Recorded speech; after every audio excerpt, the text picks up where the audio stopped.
Pa mi uvijek središnji živčani sustav doživljavamo kao neurone i svi pričamo o neuronima, o njihovoj funkciji, o važnosti da ih čuvamo, ali zaboravljamo da tu postoje i neke druge stanice koje zapravo imaju imunološku funkciju pored nekih drugih funkcija. I zapravo svako događanje u tijelu, sustavno događanje, pa i ono u mozgu, može biti fitilj za nekakav imunološki proces gdje se zapravo borimo protiv nekakvog uzročnika, nekakve bolesti ili tijelo reagira, mi laički kažemo, samo protiv sebe. I tako i inače samo imunološki, ne samo i neuroimunološki poremećaji nastaju. Tako da svaki imunološki proces u tijelu, ne samo u mozgu, može potaknuti zapravo tu kaskadu događaja da se desi epileptički napad. Pa zapravo žene hormoni određuju cijeli život, od rođenja do smrti. I mi stalno prolazimo kroz hormonske promjene na dnevnoj bazi, tjednoj bazi, mjesečnoj bazi, mijenjajući cikluse proljeće, ljeto, jesen, mijenjajući životna doba počevši od menarhe pa sve do perimenopauze, menopauze. Žene čak misle ušla sam u menopauzu, super, riješila sam se hormona pa sam na sigurno, međutim tome nije tako. Naši hormoni, estrogeni i progesteroni, djeluju oprečno na mozak i time, u smislu epileptičkih napadaja, i time zapravo estrogen djeluje proepileptično, a progesteron, ja ću reći, zaštitno, i ovisno o njihovom balansu naš mozak i funkcionira.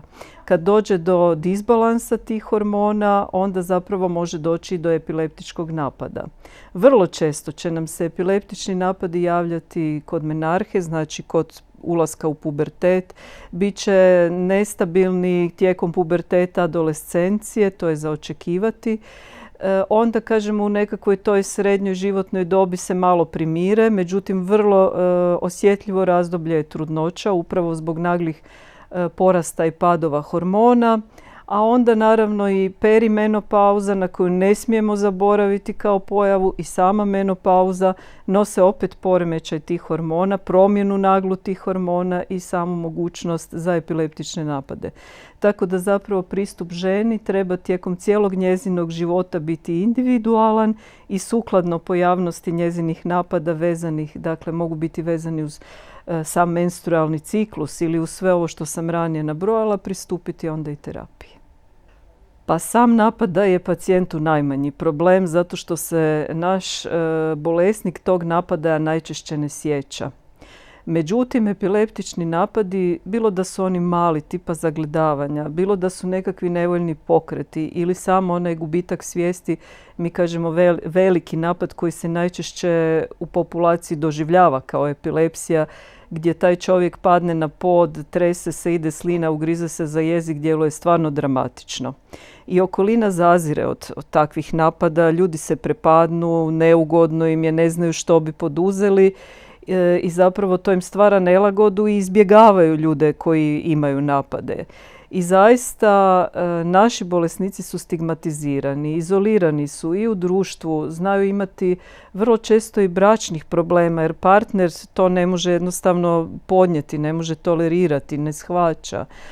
Imaju problema u društvu, vrlo su veliki problemi mladih ljudi kod zaposlenja, kod stvaranja veza, kod izlazaka. Mene moji mladi pacijenti u savjetovalištu za mlade pitaju, dobro, a kako da ja sad izlazim sa svojim vršnjacima? Da li im trebam reći da imam epilepsiju? Da li mogu popiti čašu alkohola s njima? Da li mogu provesti neprospavanu noć? To su sve problemi s kojima se, recimo, takva populacija susreće. A zrela populacija, kažem, od braka, od funkcioniranja na radnom mjestu, nerijetko će se desiti da poslodavac ne želi zaposliti čovjeka s epilepsijom jer se boji. Zapravo nema se čega bojati, treba poduzeti mjere zaštite i bolesnik s epilepsijom je jednako funkcionalan kao i svi drugi zaposlenici. Mi stalno našim bolesnicima u ambulanti na kraju pregleda, kad razmotrimo sve druge aspekte naše epilepsije, uvijek ponavljamo, znači, higijensko-dijetetske mjere. Govorimo im o važnosti spavanja, o važnosti redovite i adekvatne prehrane, o važnosti redovite hidracije, o izbjegavanju naglih promjena temperature, o izbjegavanju nekakvih velikih naprezanja. Pri tome ne mislim samo, ljudi uvijek misle nošenje težih tereta ili trčanje maratona, međutim ne. Svaki nagli skok naših stresnih hormona, adrenalina, kortizola može uzrokovati napad. Pa tako recimo nekakve stresne situacije na poslu, u obitelji, pa čak i prevelika sreća može biti kontraproduktivna. Isto tako bavljenje nekakvim ekstremnim sportovima nije poželjno. Tako da mi uvijek, naravno ovisno o životnoj dobi, savjetujemo našim bolesnicima kako da prilagode prehranu, kako da prilagode hidraciju, kojim sportovima, kojom fizičkom aktivnošću bi se trebali baviti u svakodnevnom životu kako bi im nekako smanjili, što više smanjili rizik od epileptičkog napada. Pa vrlo često su epilepsije koje su epilepsije dječje dobi povezane sa genetikom i zapravo u toj dobi naši pacijenti su u domeni neuropedijatra. I kad se zapravo ne nađu neki drugi uzroci epilepsije, onda se radi takozvani panel na epilepsiju. Znači to su geni koji bi mogli biti povezani sa epileptičnim napadima i samim time se onda ti geni identificiraju i može se planirati daljnje liječenje. Znači ima nekih epilepsija koje su jako otporne na terapiju, mi kažemo farmakorezistentne, pa onda možemo pokušavati sa posebnim skupinama lijekova, tipa kanabinoidima ili sa prilagođenom prehranom kao što je ketogena dijeta i slično. A ima i nekih gena koji se preklapaju sa drugim bolestima, pa onda naravno da je pristup multidisciplinarni.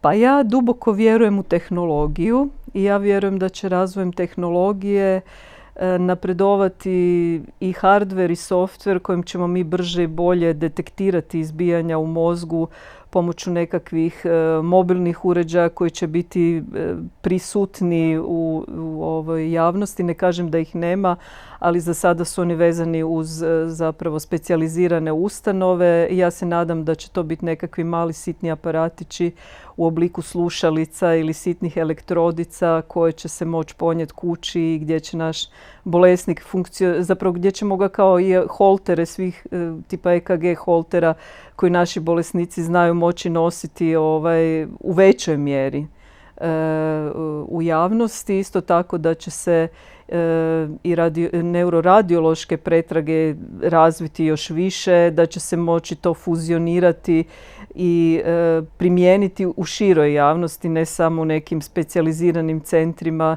i u znanstvene svrhe. Tako da zapravo ja vjerujem u tehnologiju i zapravo u implementaciju te tehnologije u većoj mjeri u javnost, u manje ustanove, tako da zapravo u svim sredinama bude dijagnoza epilepsije dostupnija, a i sama terapija. Također, što se terapije tiče, gledajući druge dijelove neurologije gdje su protutijela, specifična monoklonska protutijela već u širokoj upotrebi, ja se nadam da će i u epilepsiji ta protutijela i slični lijekovi zaživjeti, da će se naći njihova uloga i da će zapravo epilepsija biti zalječiva, neću reći izlječiva jer to teško da se može reći, ali da će biti zalječiva pod dobrom kontrolom sa minimalnim brojem napada i da će naši bolesnici biti dobro i funkcionirati poput svih drugih u svakodnevnom životu. Pa ono što mi prvo probamo kod liječenja epilepsije, to su u prvom redu lijekovi. I ono što uvijek pokušavamo prilagoditi lijek životnoj dobi, životnom stilu, zahtjevima koji se nameću u svakodnevnom životu pred našim bolesnikom. Nije isto da li imate pred sobom dijete, da li imate nekoga tko je u pubertetu, adolescenciji, da li imate nekoga tko je u ovoj skupini radnih ljudi. Ovisi naravno da li je muškarac ili žena, pa da li ćemo planirati nekakvu trudnoću i porod u budućnosti. Ili se radi o starijoj populaciji. ja čak ne bih rekla starijoj populaciji jer se životna dob pomaknula u našem društvu. Tako da bih ja rekla u nekakvoj srednjoj životnoj dobi na više. Moramo razmišljati o bolestima, kroničnim bolestima koje se javljaju, znači od moždanog udara, srčanog udara, multiple skleroze, Parkinsonove bolesti što se tiče neurologije, potom bubrežnih bolesti, različitih bolesti jetre. Znači moramo uvijek razmišljati što ta osoba ima uz našu bolest i s time onda planirati lijekove. Uvijek idemo na takozvanu monoterapiju, znači terapiju jednim lijekom, ako je to moguće, koji onda prilagođavamo dozu da bi se uz minimalni broj nuspojava najbolje moguće kontrolirao broj napada, odnosno da ih nema. A ukoliko se to ne uspije, onda se postupno dodaje još jedan ili više lijekova.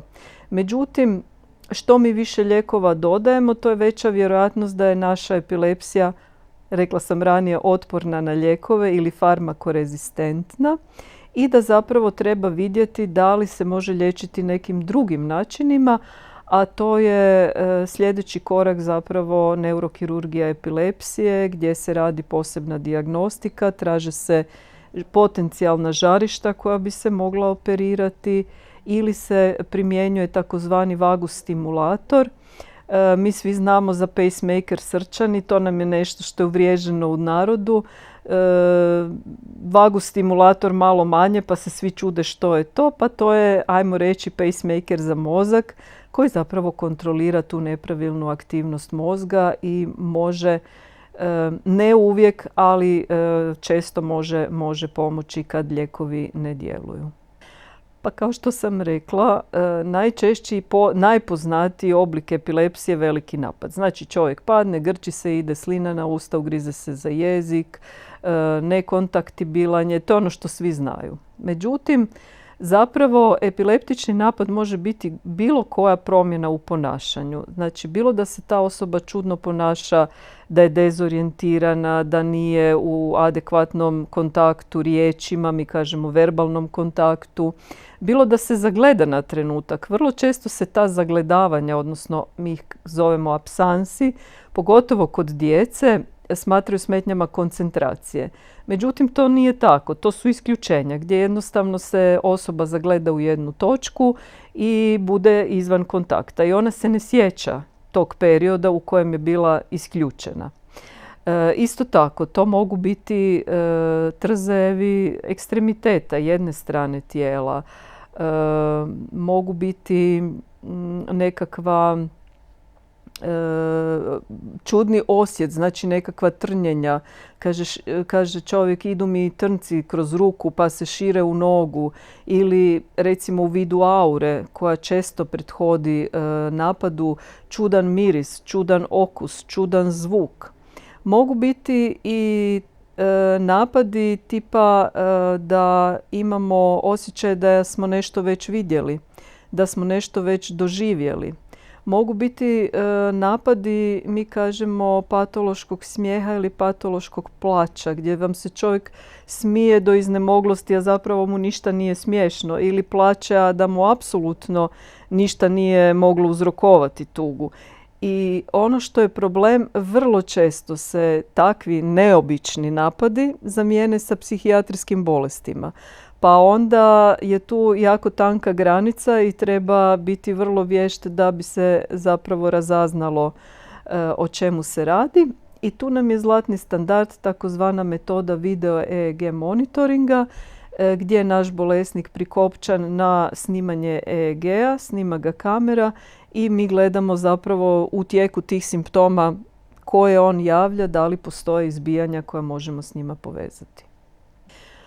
Trudnice su meni posebna i omiljena skupina i ja ću se pohvaliti da u nekakvih zadnjih 6 godina imam jedno 150 žena koje su donijele zdrave bebe na ovaj svijet uz moj suport i iznimno sam zbog toga sretna i to je meni, ja mislim, čak ljepše nego njima. One nisu ni svjesne koliko je to lijepo i kolika je to pobjeda nad epilepsijom, zajednička. Počinje suport još u dobi kad žena k meni dođe kao nekakva u pubertetu djevojka ili djevojka u adolescenciji koje planiramo buduću terapiju i tu planiramo lijekove koji idu uz trudnoću. Znači koji najmanje štete mogu nanijeti plodu. Ono što je jako važno, važno je da se žena čim ostane trudna odmah javi svom epileptologu zato što se metabolizam u trudnoći mijenja i lijekovi se pojačano razgrađuju. I na jedan, ja ću reći, lažni način imamo pad lijekova u krvi trudnice i može doći do napada. Ono što je jako nezgodno to je da dođe do napada kod trudnice, da ona padne, da se udari, da dođe do nekakve traume ploda. Isto tako, grčenje tijela stvara promjene u cirkulaciji, pa i posteljice i plod doživljava intrauterino različite promjene metabolizma u napadu. I svakako to je jedno vrlo, vrlo osjetljivo razdoblje kad to nikako za plod nije poželjno. Tako da trudnice dolaze svakih 4 do 6 tjedana na kontrole, mjerimo koncentracije lijeka u krvi i sukladno njihovom stanju, sukladno koncentracijama mijenjamo terapiju sve do poroda. Odmah po porodu počinjemo sa mijenjanjem terapije na onu prethodnu, tako da smo u kontaktu. I prva službena kontrola kada one fizički dođu je zapravo završetak babinja nakon jedno 6 tjedana od poroda, gdje onda definitivno odlučujemo kojom dinamikom ćemo se vratiti do kraja na staru terapiju. Tu je ono o čemu se vrlo rijetko priča, a što je zapravo iznimno još osjetljivije po meni razdoblje pored trudnoće, to je babinje. Znači u trenu kad žena rodi, opet se hormoni naglo mijenjaju. Žena ne spava, žena doji, gubi na težini preko noći jer je rodila pa se mijenjaju odnosi tekućina i svega. I zapravo tu tek je mogućnost napada vrlo velika. Tako da ja osobno, moj stav je ne žuriti se sa smanjivanjem terapije preko noći. Treba ići postupno i tu onda štitimo ženu na neki način od novih napada jer dok se ona i beba upoznaju, dok ulove ritam, treba vremena. Tako da, evo, zaista ono što je jako važno da budemo u kontaktu i da kroz cijeli taj proces prolazimo zajedno.